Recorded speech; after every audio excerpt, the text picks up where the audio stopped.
പ്രിയ സുഹൃത്തെ, ശാസ്ത്രപ്രചരണവേദിയുടെ ഒരു പുത്തൻ അധ്യായത്തിലേക്ക് താങ്കൾക്ക് വീണ്ടും സ്വാഗതം.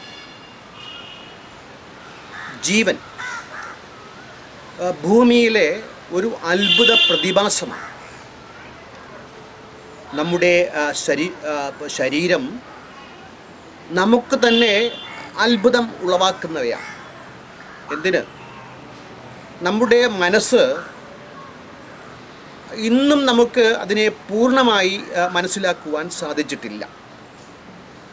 അതുപോലെ തന്നെ ഒരു സെല്ലിനെ എടുത്ത് പരിശോധിക്കുകയാണെങ്കിൽ അത് വളരെയധികം അത്ഭുതം നമ്മിൽ ഉളവാക്കുന്ന ഒരു പ്രതിഭാസം തന്നെയാണ്. ഇങ്ങനെ ഇരിക്കെയാണ് ഡാർവിൻ എന്ന ശാസ്ത്രജ്ഞൻ ഒരു സിദ്ധാന്തം മുമ്പോട്ട് വയ്ക്കുന്നത്. ഒരു പൊതുപൂർവീകനിൽ നിന്നല്ലാതെ ഇക്കാണുന്ന സർവ ജീവജാലങ്ങളും ഉരുത്തിരിഞ്ഞു വരില്ല.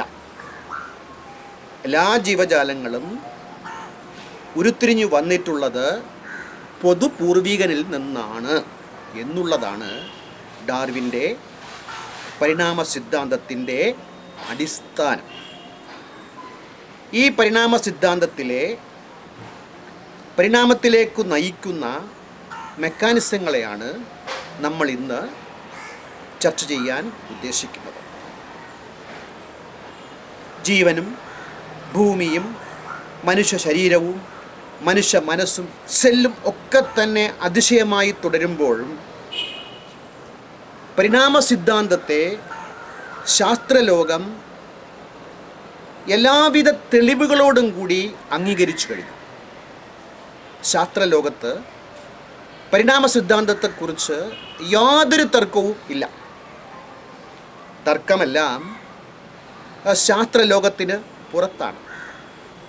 അതുകൊണ്ട് തന്നെ ഇത് ഓരോരുത്തരും മനസ്സിലാക്കിയിരിക്കേണ്ടത് അത്യാവശ്യമാണ്. നാം എങ്ങനെ ഈ ഭൂമിയിൽ ഉണ്ടായി, നമ്മൾ ഈ ഭൂമിയിൽ നമ്മുടെ സ്ഥാനമെന്ത് എന്നൊക്കെയുള്ള കാര്യങ്ങൾ നാം അറിഞ്ഞിരിക്കേണ്ടത് വളരെ അത്യാവശ്യമാണ്. എന്തായാലും പരിണാമത്തിലേക്കു നയിച്ച മെക്കാനിസങ്ങളെയാണ് നമ്മൾ ഇന്ന് പരിശോധിക്കാൻ പോകുന്നത്. ഭൂമിയിലെ എല്ലാ ജീവജാലങ്ങളും അതിൻ്റെ സന്താന ഉൽപാദനത്തിൽ യാതൊരു ലുബ്ധതയും കാണിക്കുന്നില്ല. അതായത് അതിപ്രത്യുൽപാദന ക്ഷമത. അങ്ങനെ പെറ്റുവീഴുന്ന ഉത്ഭവിച്ചു വരുന്ന എല്ലാ ജീവജാലങ്ങൾക്കും വേണ്ട സ്ഥലവും ആഹാരവും ഈ ഭൂമിയിൽ ഇല്ല. അതായത് വിഭവ ദൗർലഭ്യം. അങ്ങനെ വരുമ്പോൾ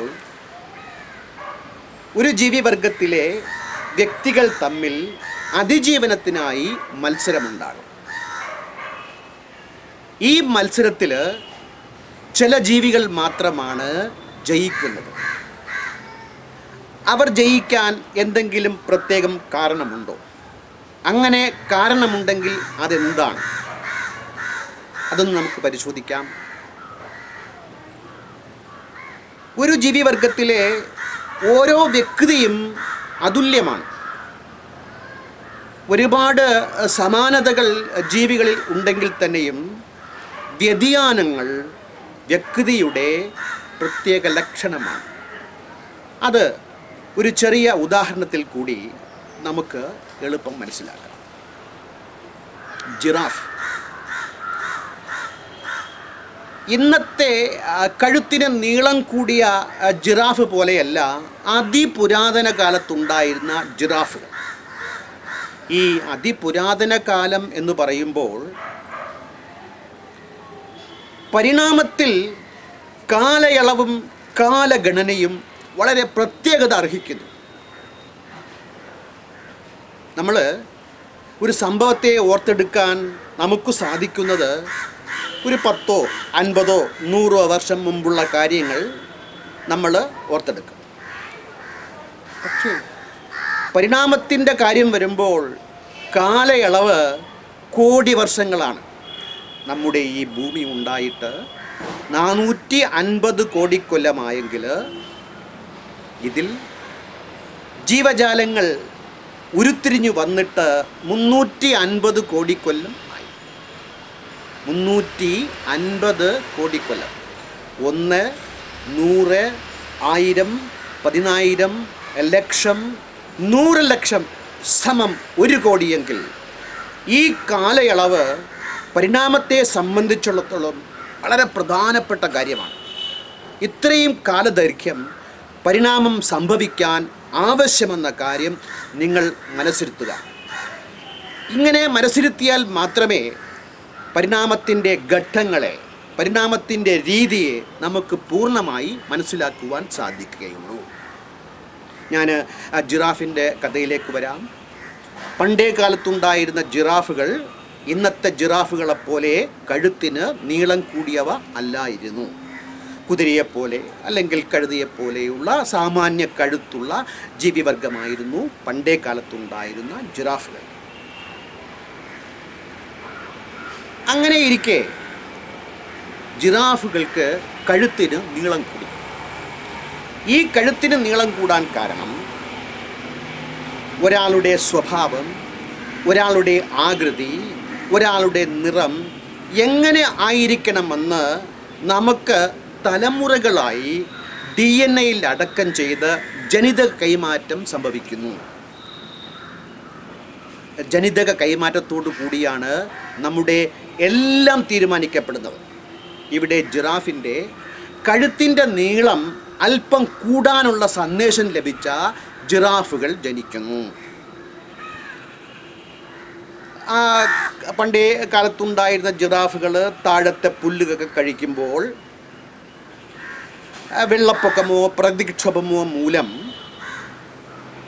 താഴത്തെ വെജിറ്റേഷൻ നഷ്ടപ്പെട്ടാൽ കഴുത്തിന് നീളം കൂടിയ ജിറാഫിന് ഉയരത്തിൽ നിൽക്കുന്ന വൃക്ഷങ്ങളിൽ നിന്ന് ഇല പറിച്ച് തിന്നുവാൻ സാധിക്കും.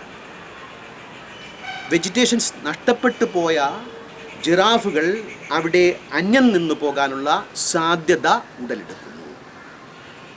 അതുകൊണ്ട് കഴുത്തിന് നീളം കൂടിയവയുടെ ആഹാരത്തിന് വഴി കിട്ടുമ്പോൾ അവ സന്താന ഉൽപ്പാദനം നടത്തി ആ സന്താന ഉൽപ്പാദനത്തിൽ കഴുത്തിന് നീളം കൂടിയ സന്ദേശങ്ങളെ കൈമാറി വരുമ്പോൾ നമ്മൾ ഇന്നു കാണുന്ന ജിറാഫിൻ്റെ നീളം കൂടിയ കഴുത്തുള്ള ജിറാഫിൻ്റെ ലോകമാണ് നമുക്കിന്ന് കാണാൻ സാധിക്കുന്നത്. ഇതാണ് വേരിയേഷൻസ് എന്ന് പറയുന്നത്. DNA-യിലൂടെ തലമുറയായി കൈമാറ്റം ചെയ്യപ്പെടുന്ന ജനിതക കൈമാറ്റത്തിൽ വരുന്ന മാറ്റം ഒരു ജീവിയുടെ ആവാസ വ്യവസ്ഥയ്ക്ക് ഗുണം ചെയ്യുമെങ്കിൽ, അതിൻ്റെ അതിജീവനത്തിന് ഗുണം ചെയ്യുമെങ്കിൽ ആ ജീവി മറ്റു ജീവിയെക്കാളും അതിജീവിക്കാനുള്ള ക്ഷമത നേടുന്നു. ഇതിനെ നമുക്ക് അതിജീവനക്ഷമത എന്ന് പറയാം. ഈ അതിജീവനക്ഷമതയാണ് അതിൻ്റെ സർവൈവൽ ഓഫ് ദ ഫിറ്റസ്റ്റായി കണക്കാക്കാവുന്നത്. അതിജീവിക്കാനുള്ള ക്ഷമതയുള്ള കഴിവുള്ളവയുടെ അതിജീവനം.